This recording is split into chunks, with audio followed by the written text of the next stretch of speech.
हाँ इंद्रियां हैं, मतलब इंद्री की फोटो भेज आत्मा दी एक एक। है ना? सर आत्मा एक ही होगी फिर? अंदर जाने का आत्मा रास्ता है एक। गुरु। गुरु का ध्यान आज्ञा चक्र पे करते हुए इन्होंने तो अलग गुरु अलग कर दिया ना अंदर आत्मा को, अरे आत्मा अलग अलग है, आत्मा शरीर छोड़ के निकलती है, आत्मा को सुनो, काट दो तो ऐसे। एक अंदर मिनट जाने एक का मिनट रास्ता है। एक मिनट देखो लोकेश जी आत्मा, मेरे को आत्मा कह लो, एक सेकंड बात इसको समझ कीजिए। लो। नितेश आत्मा जी, एक मंत्री की तरह है। आत्मा कह लो, नितेश जी, मंत्री कह लो, एक ही बात है। नितेश सुनो, नितिन नितिन नाग ने बोला कि सरगुण और निर्गुण ये दोनों हैं जो अज्ञान है। ये आप कोई भी ग्रंथ उठाओगे, शिव महापुराण उठाओगे, शिव महापुराण में भी यही बताया गया कि शंकर जी यानी शिव जी के दो स्वरूप है, एक साकार एक निराकार। निराकार एकदम बात। साकार, साकार स्वरूप तो गले में सर्प धारण किए है, और निराकार रूप कण कण में व्याप्त है, ज्योत जी स्वरूपी यानी प्रकाश रूप में वो हर जगह व्याप्त है। अब यही साकार और निराकार है। अब इन दोनों में ही आप देखेंगे तो आप भी और हम भी दो रूप लेके बैठे हैं। कैसे बैठे हैं दो रूप लेके, उसको थोड़ा डिटेल में अगर समझोगे, जो हमारा शरीर है वो पंच तत्वों का है, पांच तत्वों का। ये हम नहीं है। अगर आप अपने गुरुजी की फोटो लगा के बैठे हो तो ये आप समझ रहे हो कि ये मेरे गुरुजी हैं, लेकिन हम जानते हैं ये गुरुजी नहीं है। ये गुरुजी के कपड़े हैं, आपके गुरुजी के ये कपड़े हैं। जैसे अर्जुन को बताया गया कि हे अर्जुन, हम और तुम शरीर नहीं है, शरीर तो आत्मा के कपड़े हैं। अब जब शरीर आत्मा के कपड़े हैं, फिर हम और तुम क्या है भाई? हम और तुम आत्मा हैं। आत्मा अजन्मा है, आत्मा शाश्वत है, आत्मा पुरातन है। आत्मा को ना तो कोई शस्त्र काट सकता है, ना अग्नि जला सकती है, ना वायु सुखा सकती है, ना जल भिगो सकता है। बिल्कुल अलग कर दिया शरीरों से। अब अगर हमें कोई शरीर को दिखा के कहे कि इस शरीर का ध्यान करो, तो इसका मतलब कि हमें कपड़ा पकड़ा दिया गया और हम कपड़े का ध्यान कर रहे हैं। असल में करना किसका ध्यान है? आत्मदेव का। अध्याय 3 17वां श्लोक, हे अर्जुन, जो भी आत्मा में लिप्त रहता है, आत्मा में स्थिर हो जाता है, आत्म ज्ञान में संतुष्ट हो जाता है, उसके लिए और कोई कर्म कर्तव्य लागू ही नहीं होता। अध्याय 3 18वां श्लोक, हे अर्जुन, जो अपनी आत्मा में स्थित हो जाता है वो स्थित प्रज्ञ कहलाता है, और उसे अन्य किसी जीव पर निर्भर रहने की आवश्यकता नहीं रहती। वो खुद में ही सिद्ध हो जाता है। यानी अब उसे ना तो किसी देवी देवता की जरूरत है, ना ही उसे किसी गुरु की जरूरत है, क्योंकि वो आत्मा को प्राप्त कर चुका है। अब वो किसी कपड़े की आस लगा के नहीं बैठेगा कि गोरा गुरु, काला गुरु, लंबा गुरु, चौड़ा गुरु मुझे बचाने आएगा, या मैं किसी और गुरु के शरीर को कल की अवतार मान लूं, या कुछ भी है। यानी कि अब आत्मा की बात चलेगी, और शरीर रूपी कपड़ों को किनारे कर दिया जाएगा।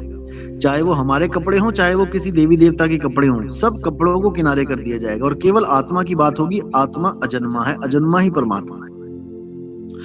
हे अर्जुन, ये जितने राजा महाराजा तुम्हें यहाँ दिखाई दे रहे हैं, इनमें से एक भी ऐसा कभी समय नहीं था जो ये नहीं थे, और ऐसा कभी समय नहीं आएगा जब ये नहीं होंगे। तुम और हम चाहकर भी इन्हें नहीं मार सकते, हम केवल इनके कपड़ों को नष्ट कर सकते हैं। अब कपड़ों को नष्ट करने से राजा नहीं मर गए। राम जी ने किसी रावण को नहीं मारा आज तक, केवल उसके कपड़े फाड़े हैं। कृष्ण जी ने कभी किसी कंस को मारा ही नहीं, ना ही ताड़का को मारा, केवल उनके कपड़े फाड़े हैं।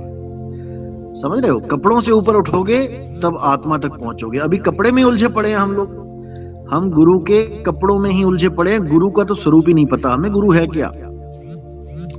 इसीलिए बोला गया, कबीर साहब ने बोला है कि जब तक तुम 10 इंद्रियों को नहीं जान लोगे, जब तक तुम आत्मा को पहचान ही नहीं सकते। 10 इंद्रियां कौन सी हैं? जो आप फोटो लगा के बैठे हैं, और जो हम लोग फोटो लगा के बैठे हैं, ये 10 इंद्रियां हैं। 5 इंद्रियां ज्ञान होती हैं, 5 होती हैं कर्म इंद्रियां।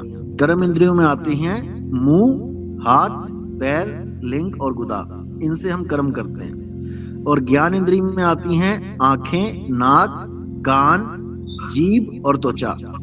मन बुद्धि चित्त और त्वचा अहंकार, ये यानी भी कि है ना चार? मन बुद्धि चित्त और अहंकार 14 नहीं, तत्व है वो तो अलग हो गया। वो तो अंतःकरण हो गए, मन बुद्धि चित्त अहंकार। वो तो अंदर की बात है। ये जो दिख रही हैं, ये जो दिख रही हैं, जिसकी हम फोटो खींच सकते हैं, मैं उसकी बात कर रहा हूँ। इन ज्ञान इंद्रियों और कर्म इंद्रियों की हम फोटो खींच सकते हैं। चमड़ी की फोटो खींच सकते हैं, आंख की फोटो खींच सकते हैं, जीभ की फोटो खींच सकते हैं, लिंग गुदा की फोटो खींच सकते हैं, हाथ पैर की फोटो खींच सकते हैं। जिसकी हम फोटो खींच सकते हैं वो कपड़े हैं, वो इंद्रियां हैं। लेकिन हे अर्जुन, परमात्मा आत्मा इंद्रियों से परे है, इंद्रियतीत है। अगर कोई मुझे एक मनुष्य करके मानता है तो वो मेरे सत्य स्वरूप को जानता ही नहीं है। उसको नहीं पता कि मैं अजन्मा हूं। हे अर्जुन, तेरे और मेरे कपड़ों के कई जन्म हो चुके हैं। तुम उसको नहीं जानते, लेकिन मैं सबको जानता हूं। अब कई जन्म हो चुके हैं, इसका मतलब ये नहीं कृष्ण जी के कई जन्म हो चुके। जब आत्मा अजन्मा है तो जन्म कैसे होगा उसका? केवल कपड़ों का जन्म होता है और कपड़ों का ही नाश होता है। आप जो फोटो भेजने की बात कर रहे हो, ये स्यागलाल गुरु महाराज जी के कपड़े हैं। अभी आप उनकी आत्मा को नहीं जानते। जिस दिन आप उनकी आत्मा को जान लोगे, उस दिन ये फोटो हटा दोगे। अभी आप केवल इंद्री को लेके घूम रहे हो कि हाँ इंद्रियां हैं, मतलब इंद्री की फोटो भेज आत्मा दी। एक है ना? सर आत्मा एक ही होगी फिर? अंदर जाने का आत्मा रास्ता है। एक, गुरु का ध्यान आज्ञा चक्र पे करते इन्होंने तो अलग अलग कर दिया ना आत्मा को। आत्मा अलग अलग है, आत्मा शरीर छोड़ के निकलती है, आत्मा को सुनो, काट दो तो एक अंदर मिनट जाने एक का मिनट रास्ता है। एक और मिनट लोकेश जी, आत्मा रुको रुको रुको। आत्मा क्या एक जन होती है बात इसको कीजिए। समझ लो। नितेश आत्मा एक जी, मंत्री की तरह है। आत्मा कह लो, नितेश मंत्री जी, कह लो, एक ही बात है। नितेश, सुनो नितिन नितिन वो नाथ जी बोल रहे हेलो। थे कि आज्ञा चक्कर पे ध्यान करने से, तो भाई जब ये आपकी बॉडी बिल्कुल गिर गलत। जाएगी तो कहाँ ध्यान लगाओगे भाई? फिर कहाँ रहेगा? बिल्कुल, कबीर साहब ने यही बोला, इंगला बिन से पिंगला बिन से सुषमना नाड़ी, कहें कबीर सुनो रे गोरख, कहाँ लगाओगे ताड़ी। जब तुम्हारा शरीर जिंदा है अभी तो तुम लगा रखा है तुमने ध्यान। जब तुम्हें कान पकड़ के शरीर से बाहर निकाल दिया जाएगा, तुम कहाँ ध्यान लगाओगे भाई? जब जीवात्मा को जमदूत पकड़ के ले जाते हैं तो वो कहाँ ध्यान लगाएगा?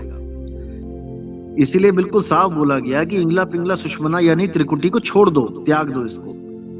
इंगला पिंगला सुषमना त्रिकुटी सबका धाम, और नी अक्षर सुवासा रही ताकर भिन्न मुकाम। जितने भी योगी जपी तपी सन्यासी हुए, ये सब त्रिकुटी की बात करते हैं। त्रिकुटी को त्याग दो। त्रिकुटी में ही मन का वास है।